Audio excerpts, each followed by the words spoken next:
A devastating clip of actor Debbie Reynolds sharing a story of pregnancy loss is recirculating in the wake of the Supreme Court's decision to overturn Roe v.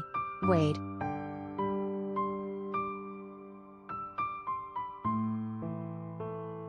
In a 1989 interview, the late actor said she suffered a stillbirth before the landmark 1973 ruling that guaranteed the right to an abortion.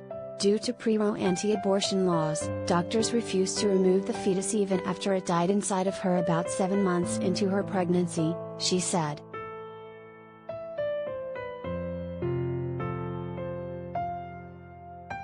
"It's just something that I have never forgotten, the pain of it," Reynolds, who died in 2016, told interviewer Joan Rivers in the now viral clip.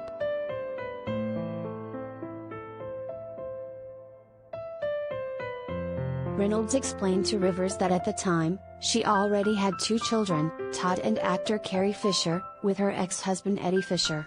She wanted to have 2 more children when she married her second husband, Harry Carl.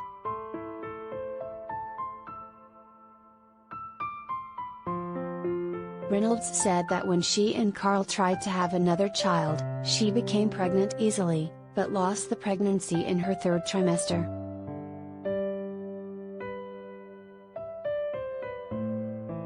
She did not say exactly when this occurred, but she was married to Carl from 1960 to 1973. That was before the Roe v. Wade ruling, which was overturned last month by a conservative majority Supreme Court.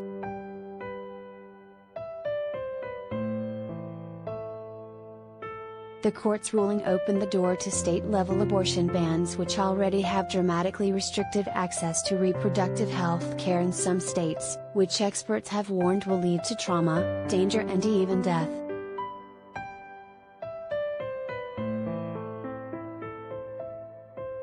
During her interview, Reynolds lamented the restrictions that were placed on pregnant people before 1973.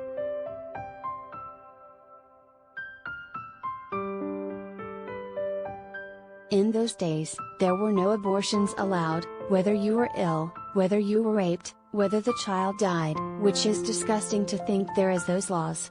It's ridiculous, she said.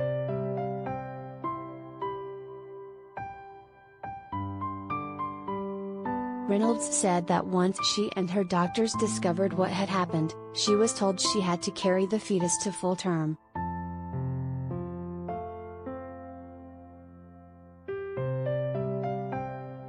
That was the law. It didn't matter, she explained. It had to abort itself, it could not be taken from me. It's insane to think that could be.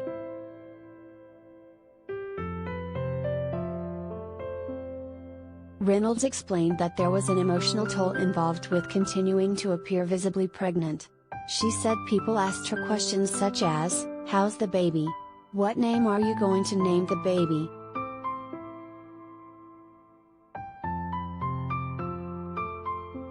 The situation was also physically dangerous.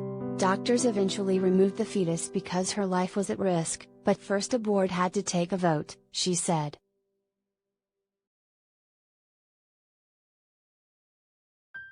They couldn't leave it anymore because now the child is in the sack, but, of course, finally after so much time, all the poisons and everything would have killed me, Reynolds said.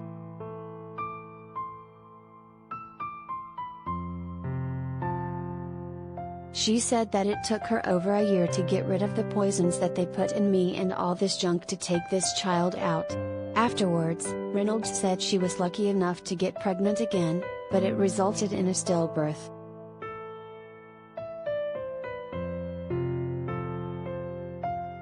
While anti-abortion laws were still in effect at the time, Reynolds said she insisted on having the fetus removed immediately, and was provided with a life-saving care from doctors who knew what she endured previously.